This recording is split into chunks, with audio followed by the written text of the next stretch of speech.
बंगाल में ममता बनर्जी की सरकार चली गई है। कई ऐसे मौलाना थे जो कह रहे थे कि अगर मुसलमानों के लिए कोई भी राज्य सेफ है तो बंगाल है। पूरा हिंदुस्तान सेफ है मुसलमानों के लिए। पूरा हिंदुस्तान सेफ है। हम आप सब सही है, भाईचारा है तो सब सेफ है। सब सेफ है। सब सेफ है। अच्छा, अमित शाह बंगाल में कह रहे हैं कि 4 शादियां बैन करवा देंगे। क्या मुसलमान अब भी 4 शादियां करता है? 4 शादियाँ करना कोई गुनाह नहीं है, उसके साथ जुल्म करना गुनाह है। 4 शादियां करना कोई गुनाह नहीं है। कोई गुनाह नहीं है। कोई गरीब की बेटी अगर ऐसे शादी के बगैर आती है, अगर आप उसको इज्जत देकर अपने घर में रखते हो तो और अच्छी बात है ना। और वो ऐसी मर जाती है कि गरीब की बच्ची, अगर उसको उठा के अपने घर में इज्जत से पना देंगे तो शादी करना कोई गुनाह है? कोई गुनाह नहीं।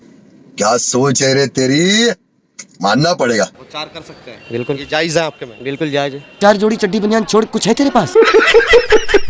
4 शादी करने कौन वो हमारे धर्म में लिखा है, शरीयत में लिखा है हमारे। चूतिया बनाया तुमको। हाँ, शरीयत को पकड़ के भी चलना है हमें और संविधान को भी मानना। अमित शाह की बात नहीं मानेंगे? अमित शाह की बात हम क्यों मानेंगे? उनकी इज्जत करेंगे, सही काम होगा तो उनको सलाम करेंगे। गलत शादियां करेंगे आप? बिल्कुल करेंगे। मानेंगे नहीं? दिक्कत क्या है ना, ऊपर वाला इनका हाइट छाट दिया और नीचे वाला इनका काट दिया। आज इनका सोचिए, इनका माइंडसेट देखिए। तुम उनका बात मानो ना। अगर गृह मंत्री भारत देश का अगर कह रहा है कि 4 शादी नहीं होना चाहिए, 10-12 बच्चा पैदा नहीं होना चाहिए, आतंकवादी हमला नहीं होना चाहिए, तो क्यों कर रहे हो? आतंकवादी मुसलमान नहीं होता है। आतंकवादी को हम नहीं बोल रहे हैं, यहाँ बात हम ये कह रहे हैं। क्या?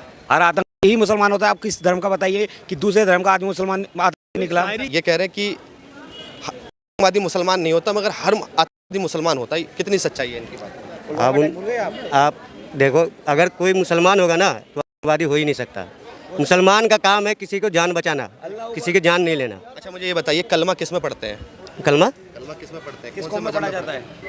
कलमा तो हमारे पूरी दुनिया के लिए है। पहले तू हिंदू पढ़ता है कलमा? नहीं, मैं मुसलमान पढ़ता है लेकिन कलमा तो पूरी दुनिया के लिए आया। अबे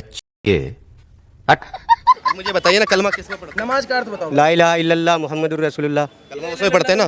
तो जब कोई आदमी मरता है तो उसके जनाजे पे कलमा क्यों पढ़ा जाता है? आप कहते हैं कि मजहब नहीं होता, धर्म नहीं होता, तो कलमा क्यों पढ़ते हैं आप? इनका यही तो सवाल है। जो अगर ऐसा करता है उसके लिए कलमा पढ़ता है, हम उसको नहीं मानते।